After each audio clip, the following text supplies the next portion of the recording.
చూస్తున్నారు BN Reddy nursery Guntur. The best quality. Sir వచ్చేసరికి రంగారెడ్డి గారు. సార్ మీరు ఎక్కడి నుంచి వచ్చారు? నేను గిద్దలూరు సార్. గిద్దలూరు పక్కన అక్కలరెడ్డిపల్లి. ఓకే. సార్ మీరు అంతకుముందు ఏం జాబ్ చేస్తుండేవారు? అది వరకు బీఎస్ఎఫ్ సార్. బార్డర్ సెక్యూరిటీ ఫోర్స్‌లో 21 సంవత్సరం చేసి రిటైర్డ్ అయ్యొచ్చిన 2022 జనవరిలో. ఓకే. ఓకే. సార్ వచ్చేసరికి మన దగ్గర బ్యాంబో కొనుగోలు చేయడం జరిగింది. ప్రెజెంటు సార్ బ్యాంబోలో ఆయన ఎక్స్‌పీరియన్స్ చెప్తారు. సార్ మీరు ఆ ఫీల్డ్ నుంచి రిటైర్ అయిన తర్వాత మీరు ఎందుకు మరలా బ్యాంబో సాగు చేయాలనుకున్నారు? బ్యాంబో సాగు అంటే సార్ ఇది నేను ఉండేదేమో ఒంగోలులో, నా పొలం ఉండేదేమో గిద్దలూరు. Okay sir. అందుకని మనం రోజు అక్కడే ఉండి వ్యవసాయం చేయాలంటే చేయలేము మన పరిస్థితుల ప్రభావం వల్ల. ఓకే. అందుకని చెప్పి నేను ఈ బ్యాంబో అయితే మనకు మెయింటెనెన్స్ తక్కువ ఉండిద్ది. ఓకే.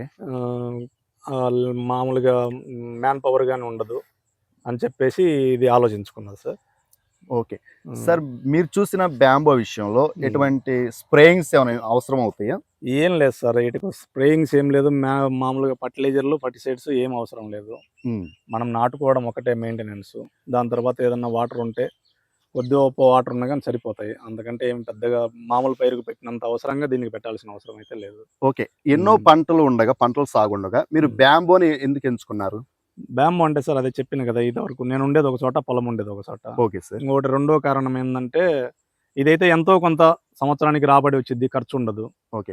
ఖర్చు లేని రిస్క్ లేని పంట. ఓకే. అదొకటి. ఇంకొకటి ఏంటంటే మనకు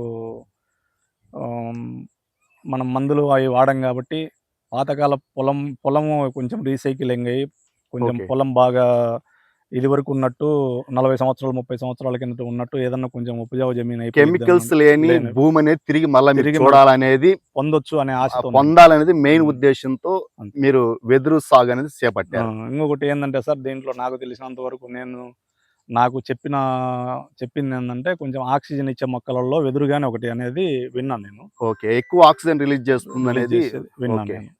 అదొకటి. నేను ఎక్కడో ఉండడం వల్ల, పొలం ఒక చోట ఉండడం వల్ల రెండో కారణం. మూడో కారణం ఏంటంటే మెయింటెనెన్స్ ఉండదు. మిగతా పైర్ల మాదిరిగా మ్యాన్ పవర్ అవసరం లేదు. ఇంకొకటి మనము నిత్యం అక్కడ ఉండి చేయాల్సిన అవసరం లేదు. అందుకని మనం ఎక్కడో ఉంటాం కాబట్టి పొలం వేసుకున్నా కానీ ఏదో నెలకు ఒకసారి పోయి విజిట్ చేసుకున్నా సరిపోయిద్ది అనే ఉద్దేశంతోనే నాటింది. ఓకే. వెదురు సాగు అంటే రిస్క్ లేని ఖర్చు లేని పంటను మనం చెప్పుకోవచ్చు. ఓకే. Thank you sir. మీరు కూడా వెదురు సాగు చేయాలనుకుంటే స్క్రీన్ పై నెంబర్స్ కాల్ చేసి మమ్మల్ని సంప్రదించండి.